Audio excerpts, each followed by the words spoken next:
ኣብ ሃገረ ሩስያ ክንቀሳቐሳ ዝጸንሓ ወደናውያን ትካላት ስራሕን ደው ከም ዘበላ ተፈሊጡ። ኣብ ጎረቤት ሃገር ኖርዌይ ልዕሊ 600 ሓደሽቲ ናይ ኮሮና ሕሙማት ኣብ ሆስፒታል ከም ዝኣተዉ ተፈሊጡ ኣሎ። ሰላም ዝኸበርኩም ተኸታተልቲ መደብና እዚ ካብ ስቶክሆልም ዝመደበሩ ማዕከን ዜና ሃርሞኒ ንሎም 4 መጋቢት 2022 ዝተዳለወ መሰናድኦ ዜና ቀንዲ ርእስታት ብምቕዳም ከቕርበልኩም እየ። ምስ ኩሎም መሳርሕተይ ካብ ስቱድዮ ምሳና ክጸንሑ ዝዕድመኩም መሓር ብርሃሜ ነዚ ዝሰማዕኹሞም ቀንዲ ርእስታትን ካልኦት ዜናታትን ዘጠቓለለ ናይ ዜና መሰናድኦ ዝርዝር ከቕርበልኩም እየ። ምሳና ጽንሑ።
ኣብ ሩስያ ዝዓበየ ዝነበራ ኩባንያታት ሽወደን ድሕሪ ዝወረደን ነቐፌታ ብግዛውነት ንሓዋሩ ስርሕን ክዓጽዋ ከም ዝወሰና ይግለጽ ኣሎ ተባሂሉ ኣሎ።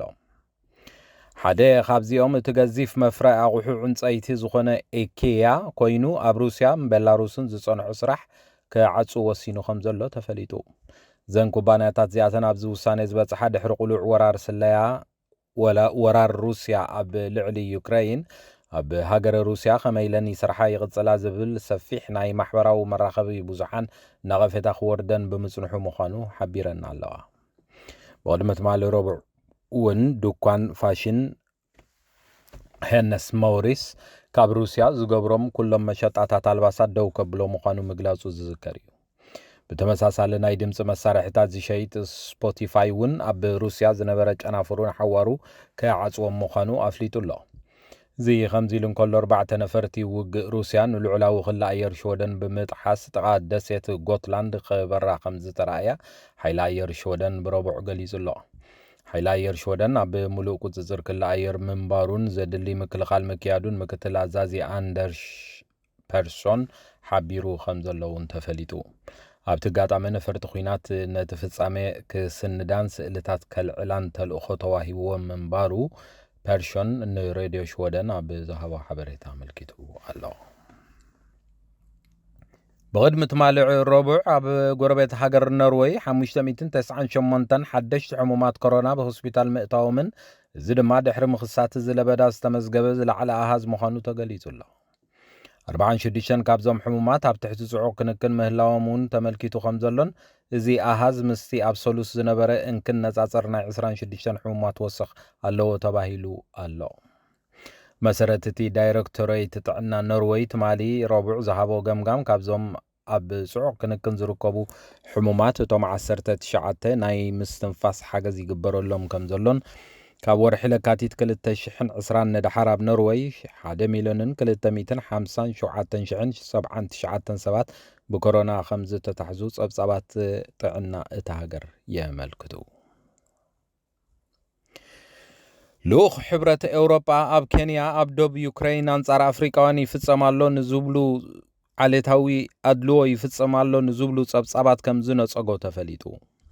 ብሰንኪ ኣብ ሩስያ ኣብ ልዕሊ ዩክሬን ዝፈጸመቶ ወራር ልዕሊ 200 ኬንያውያን ኣብ ሕማቕ ኩነታት ከም ዝርከቡ ዝተዋህበ መግለጺ ከም ዝሓበረን እቲ መግለጺ ግን ሕብረት ኤውሮጳ ብተደጋጋሚ ኣብ መራኸቢ ሓፋሽ ኬንያን ማሕበራዊ መራኸብታትን ዝወፅእ ዘይትኽክልን ቀይናን ዝኾነ ጸብጻባት ከም ዘሕዘኖ ተፈሊጡ።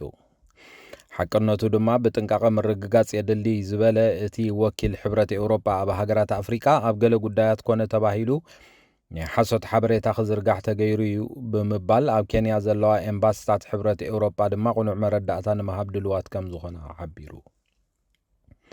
ሃገራት ፖላንድ፣ ስሎቫኪያ፣ ሃንጋሪ፣ ሮማንያን ካብቲ ኣብ ዩክሬን ተወሊዑ ዘሎ ጎንፂ ንዝሃድሙ ብዘይገደብ ንኽኣትዉ ከም ዝፈቐዳ ከዓ እቲ ልኡኽ ብሰፊሕ ዘርዚሩ። ከምቲ ጸብጻብ ገለ ማዕከናት ዜና ዘይኮነስ እቶም ኣብ ዶብ ዝበጽሑ ኬንያውያን ይኹኑ ካልኦት ኣፍሪቃውያን ኣባላት ሕብረት ኤውሮጳ ናብ ዝኾነ ሃገራት ክኣትዉ ተሓጊዞም ከም ዝኾኑን ዝብል መግለጺ ከም ዝሃበ እውን እቲ ልኡኽ ኣፍሊጡ ኣሎ። ኣብ ዩክሬን ዝነበሩ ብዙሓት ኣፍሪቃውያን ተማሃሮ ካብቲ ሃገራት ከይወፁ ብኣካላት ጸጥታ ዩክሬን ከም ዝተኸልከሉ ምግላጾም ዝዝከር እዩ።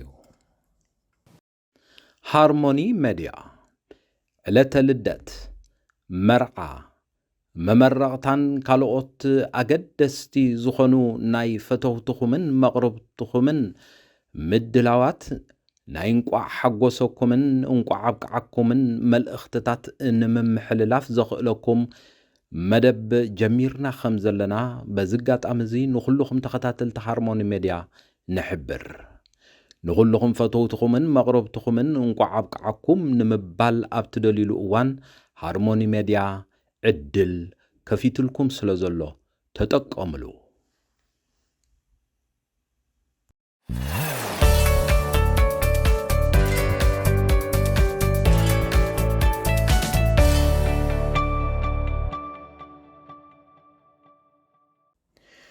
ውድብ ሕብራት ሃገራት ኣብ ኢትዮጵያ ንዝተፈጸመ ምግሃዝ ሰብኣዊ መሰላት ንኸተጻሪ ዝተመዘዘት ጉጅለ ዝመርሑ ክኢላታት መሪጹ ከም ዘሎ ኣፍሊጡ።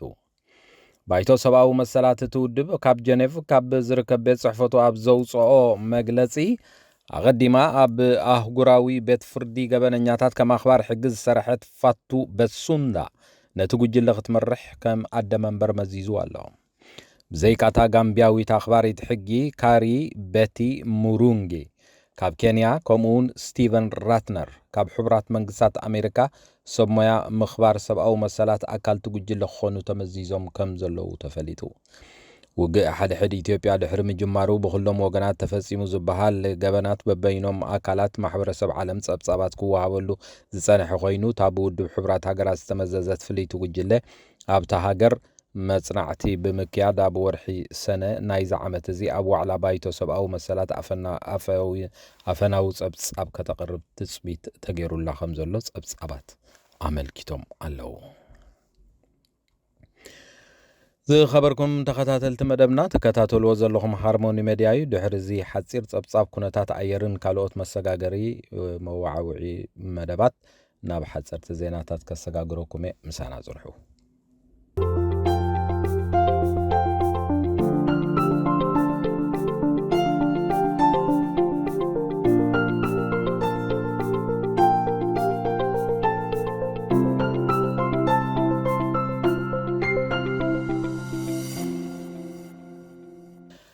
ኣባል መንግስታት ሕብረት ኤውሮጳ ኣብ ዩክሬን ንዝሃደሙ ዘለዉ ስደተኛታት ጊዜያዊ ሓለዋን ፍቓድ መንበርን ክህብ ከምዝ ተሰማምዐ ኣጃንስ ፍራንስ ፕሬስ ገሊጹ።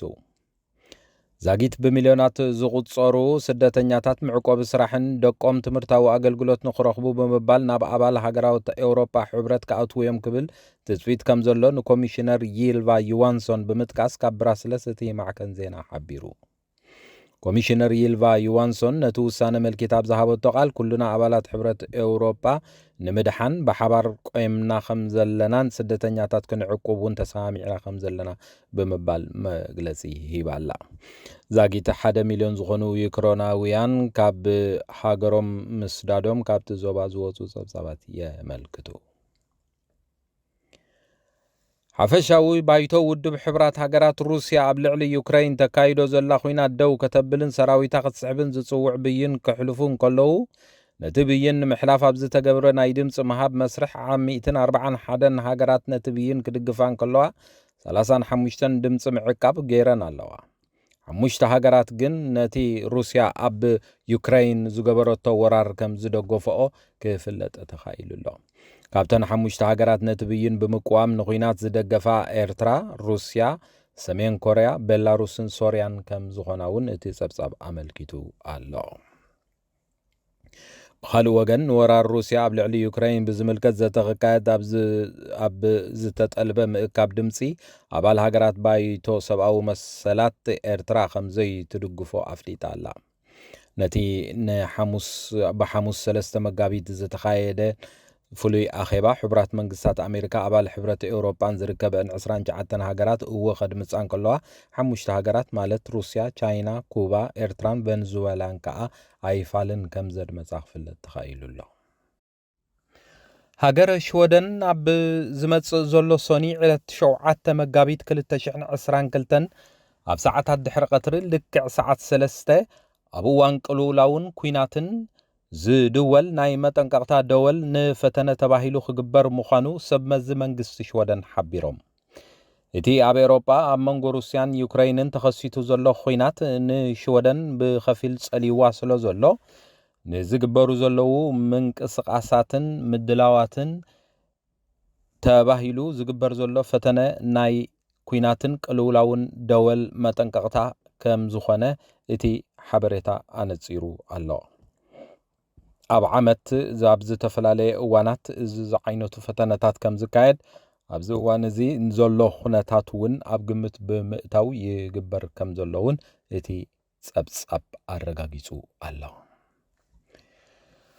زي خبركم تخطاتلتي مدب هارموني ميديا نلومي زي تدالو ناي زينا مسانادونا بزي ودينا لنا أب زمت زولو سوني سرع ناي زينا مدب سقع نرخب سنايك أدام سنبت جيزي كخون لكم من داتا منخو سوني سقع نرخب سلام دحنك أنيو هارموني ميديا علتا لدت مرعى ممرغتان كالوت أقدستي زخنو ناي فتوتخمن مغربتخمن مدلاوات ناي نقوع حقوسكمن نقوع عبقعكمن ملأختتات إنمم حللاف زخلكم مدب جميرنا خمزلنا بزقات أمزي نخلوكم تخطاتل تهارموني ميديا نحبر نخلوكم فتوتخمن مغربتخمن نقوع عبقعكم نمبال أبتدليلو أوان هارموني ميديا عدل كفيتلكم سلازلو تتقاملو